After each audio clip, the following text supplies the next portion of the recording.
Amém. Quero ler com você hoje o Evangelho de Marcos, capítulo 8,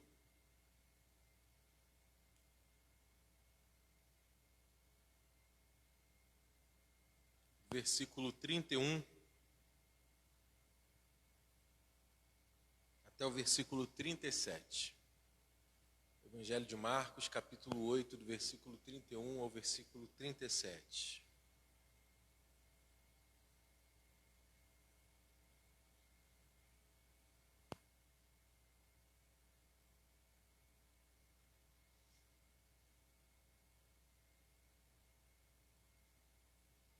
Eu quero tentar hoje falar com muita simplicidade a respeito do amor de Deus. E tentar conversar e olhar para o texto, compartilhando com você o porquê que eu entendo. Eu sei que você concorda comigo, pelo menos boa parte daqueles que ouvem, que o único jeito da gente construir uma vida, da gente construir uma identidade sólida, de nós sabermos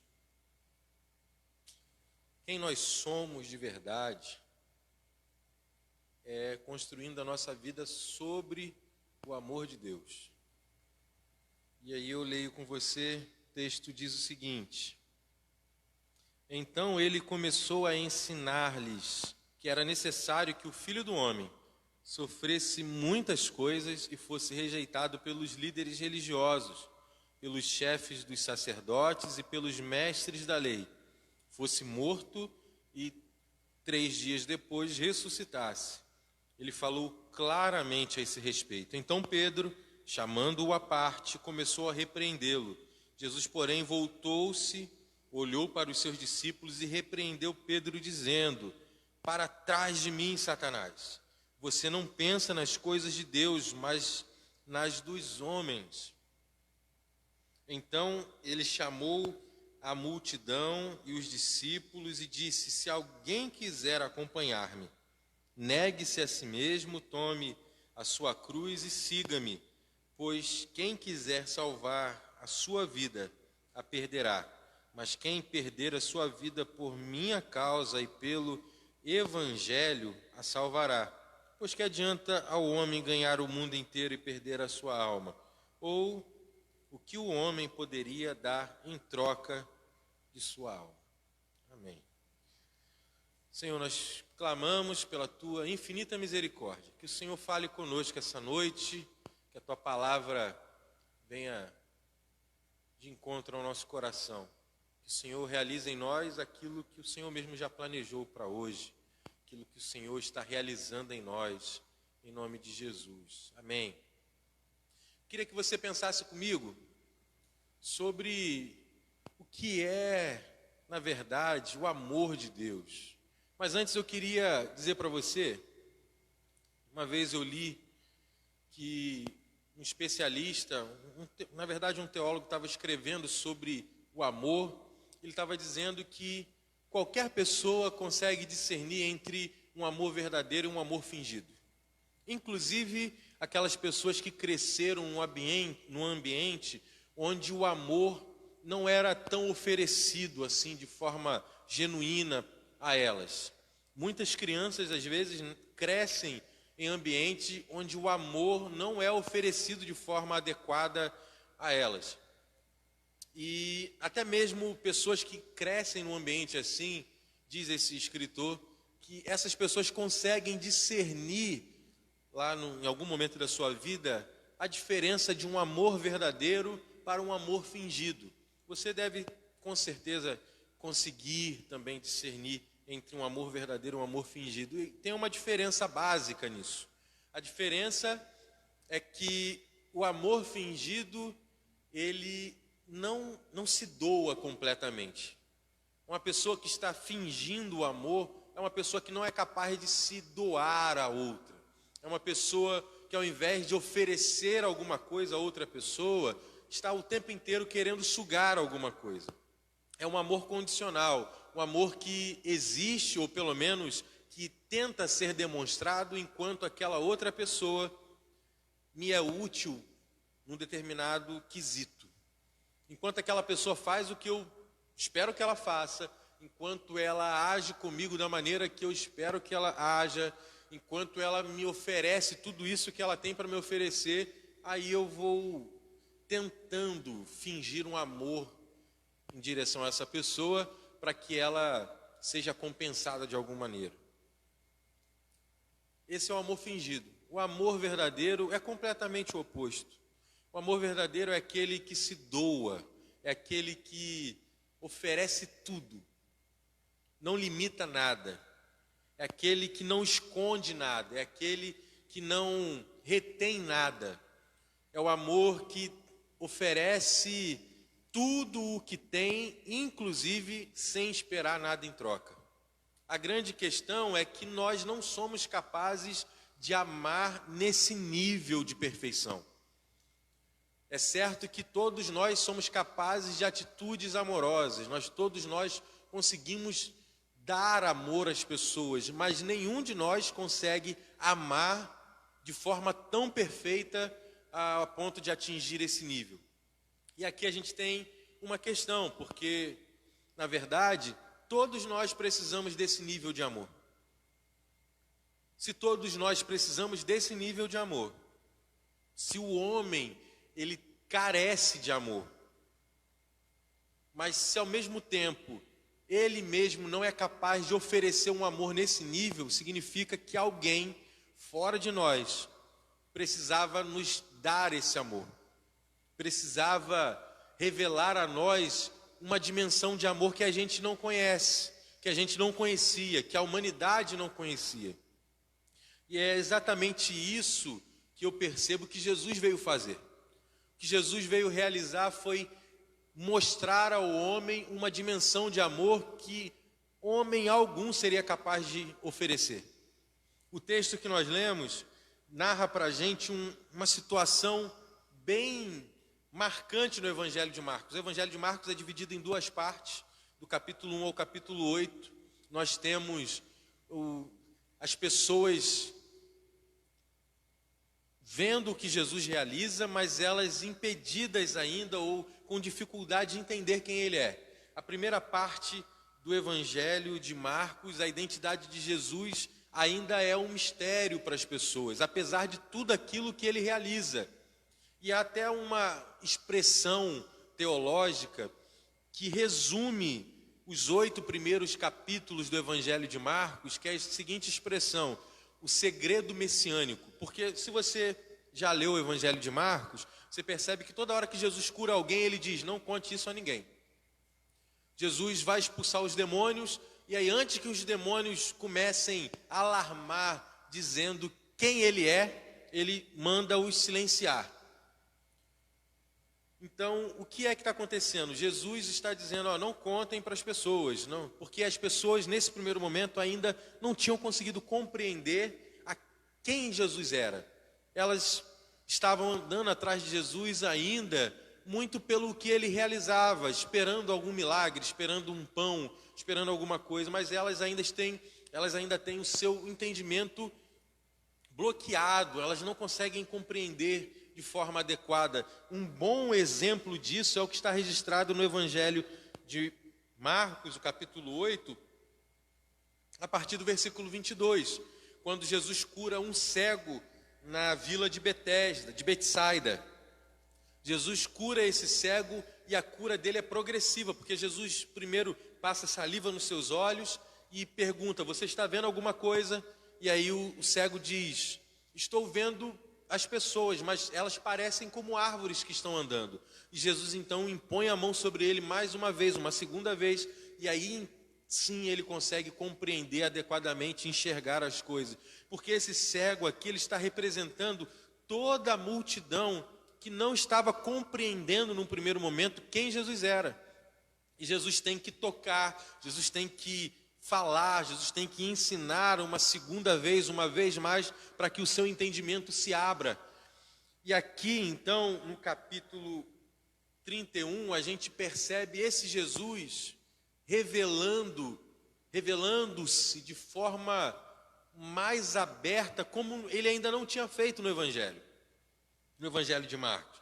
E aí o versículo 31 diz que naquele momento, ele reunido com os seus discípulos, ele começa a falar que era necessário que o Filho do Homem sofresse muitas coisas, fosse morto e depois ressuscitasse. Jesus está se revelando aqui de uma forma muito mais aberta e muito mais esclarecida do que qualquer outra circunstância em que ele está realizando alguma coisa nos 8 primeiros capítulos.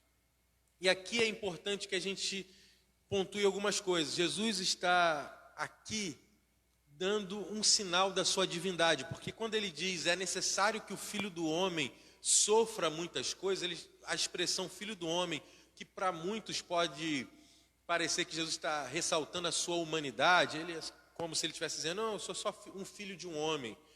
Filho do homem é uma expressão teológica do livro de Daniel.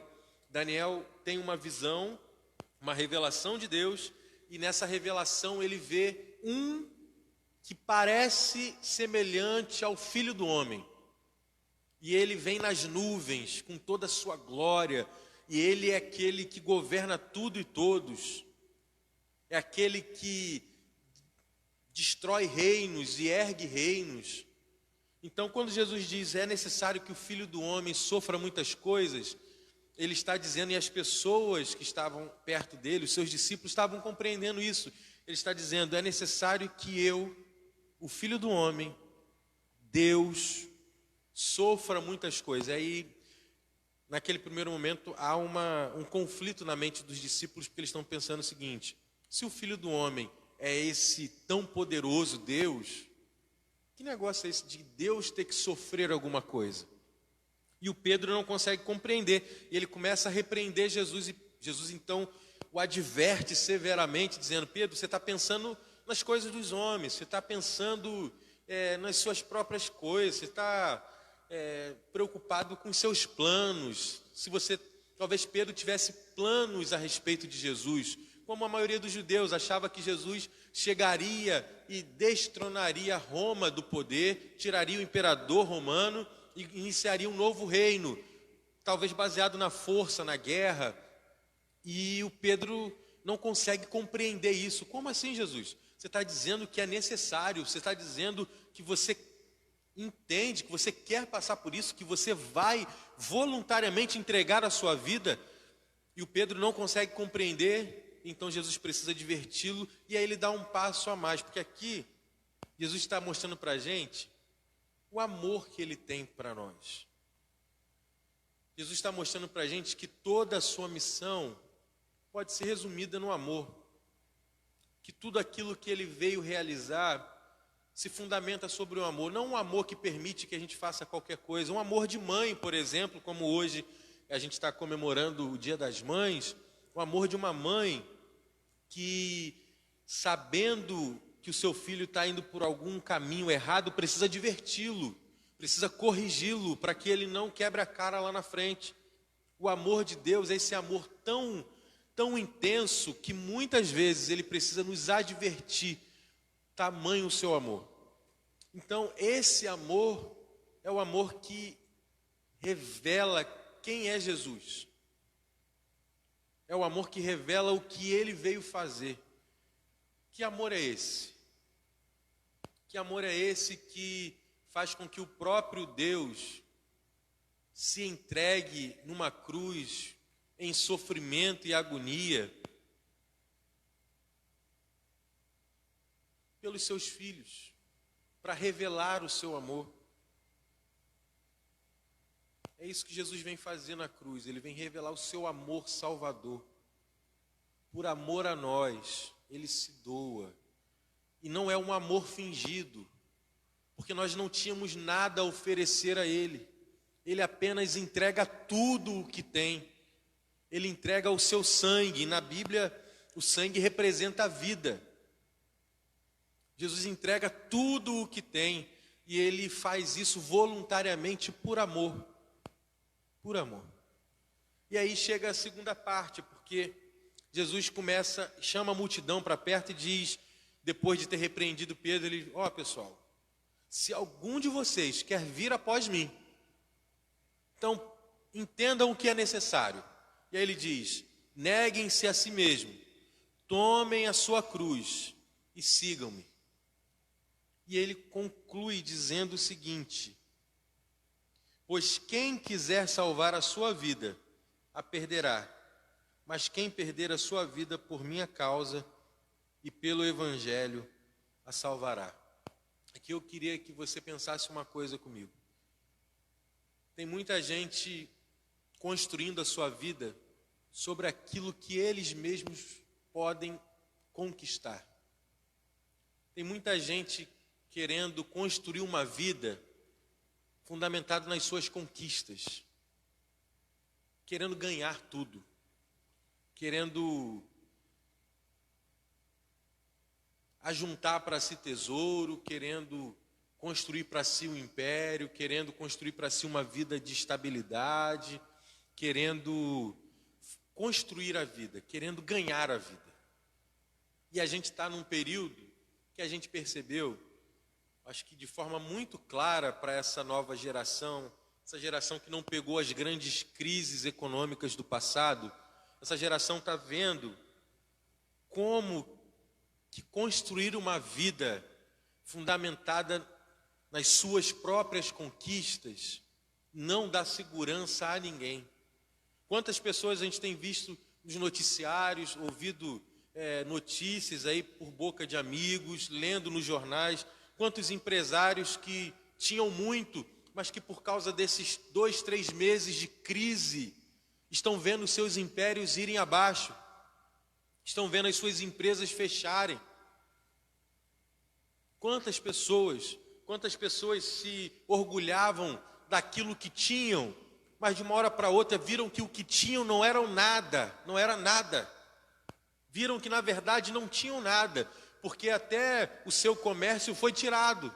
Eles não podem ir lá agora abrir e ganhar dinheiro. Muitas pessoas têm passado necessidade, inclusive por causa disso. Então, a gente está vendo que não vale a pena edificar a vida, ou edificarmos a nossa identidade, quem nós somos. Não adianta a gente achar que nós somos aquilo que temos, aquilo que construímos, porque aquilo que construímos pode ir embora assim. A gente está vivendo um tempo que isso fica muito claro. Então, onde construir o amor? Onde construir a nossa vida, na verdade? A gente está percebendo aqui que Jesus está dizendo, ó, aquele que quiser ganhar a sua vida, vai perdê-la. Mas aquele que estiver disposto a perder a sua vida por minha causa e pelo Evangelho, e aqui a gente precisa entender uma coisa, Jesus está unindo as duas coisas aqui. Ele está dizendo, se você quiser perder a sua vida por mim, você vai ter que perder ela por mim e pelo Evangelho. Porque quem Jesus é e o que Ele veio fazer são inseparáveis.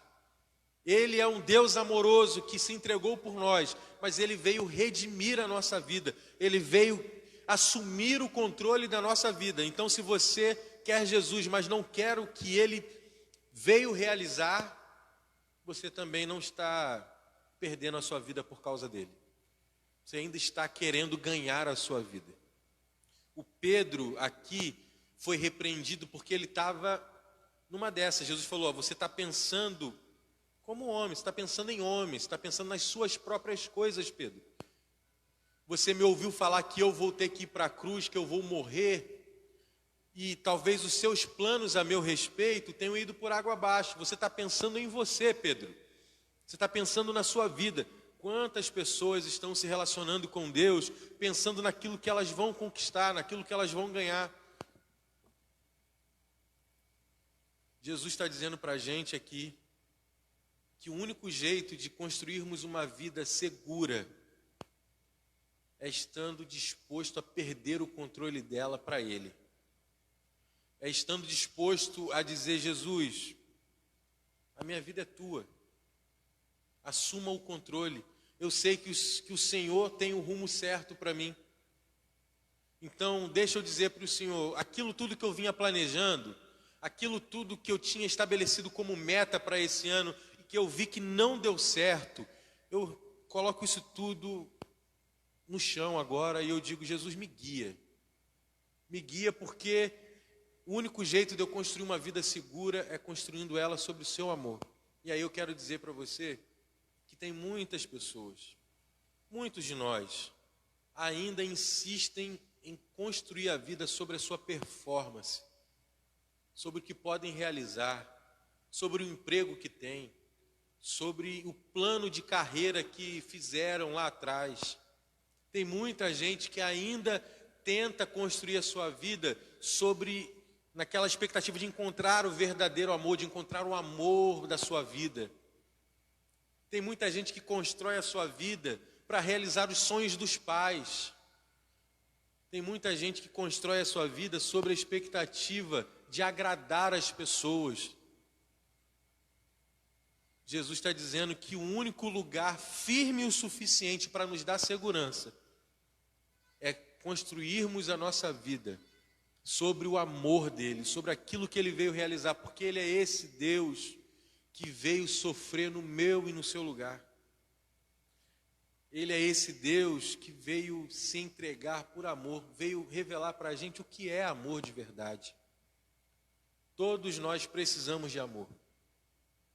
Mas nenhuma das pessoas que estão à nossa volta são capazes de nos dar um amor perfeito como o que Jesus pode nos dar. E é por isso que você precisa correr para Ele. É por isso que você precisa entregar a sua vida ao Senhor Jesus. Por que você não faz isso hoje? Por que você não se lança aos pés de Jesus hoje dizendo, Jesus, eu entendo, não é sobre mim. A minha vida não vai ter segurança enquanto eu quiser construir ela sobre as minhas conquistas. Enquanto eu estiver querendo ganhar a vida, enquanto eu estiver querendo ganhar o mundo, eu vou estar perdendo a vida. Quantas pessoas quiseram ganhar o mundo com as suas empresas? Perderam família, perderam saúde, estão perdendo a sua própria vida e agora perderam inclusive o que tinham ajuntado. Eu convido você a pensar, meu irmão, se você está realmente construindo a sua vida sobre o amor de Deus. E como eu sei se eu estou construindo a minha vida sobre o amor de Deus? É simples. Você está disposto a perder o controle dela para o Senhor? Você está disposto a abrir mão dos seus sonhos exclusivistas, dos seus sonhos egoístas?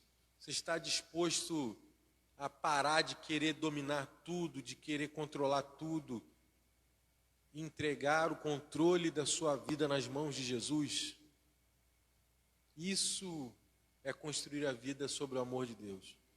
E quem faz isso não fica envergonhado, porque o amor de Deus não falha.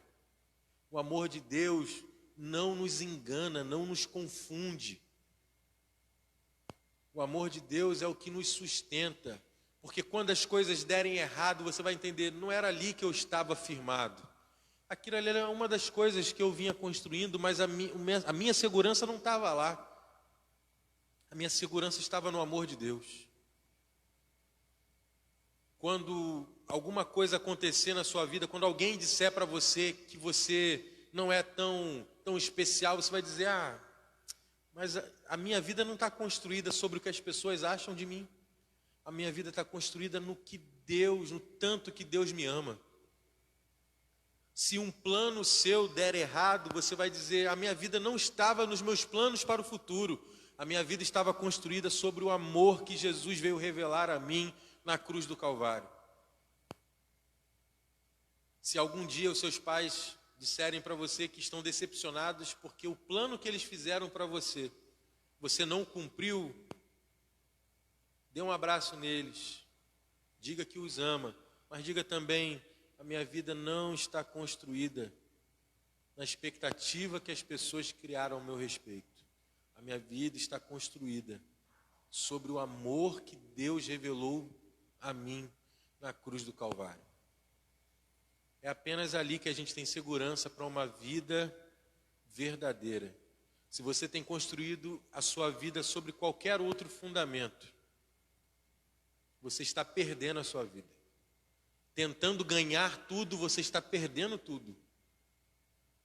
Se você construiu a sua vida na expectativa de que o seu marido ou de que a sua esposa nunca iria te decepcionar, que você estava vivendo um amor perfeito, de um amor dos sonhos, você corre o risco de ter construído a sua vida sobre um fundamento muito perigoso, porque pessoas decepcionam a gente, porque nós decepcionamos as pessoas. Em algum momento você vai decepcionar o seu marido, seja por qualquer motivo, porque ele esperava que em algum momento que diante das pessoas você reagisse de algum jeito, você reagiu de outro. As pessoas decepcionam as pessoas. Se você estava construindo a sua vida sobre uma amizade que nunca iria falhar com você, esse não é um bom lugar para edificar a sua vida. Edifique a sua vida sobre o amor de Deus. Não edifique a sua vida sobre o quão bom profissional você é. Porque até bons profissionais hoje estão sem lugar para trabalhar por causa da crise. Edifique a sua vida sobre o amor de Deus, porque Ele nunca falha. Não há nada que você seja capaz de fazer que faça Deus te amar menos do que Ele te ama. Mas também não há nada que você seja capaz de fazer, nenhuma proeza que você seja capaz de fazer, vai fazer Deus te amar mais, porque Ele já te ama de um jeito perfeito, de um modo perfeito. É esse amor que Ele quer te revelar. É esse amor que Ele quer derramar sobre a sua vida. E eu tenho muita fé e muita expectativa de que hoje, enquanto você me ouve, nessa tentativa, esse desejo que a gente tem no nosso coração de que todos nós queríamos estar juntos aqui, depois da celebração batermos um papo, darmos abraços uns nos outros, rirmos, contarmos piada.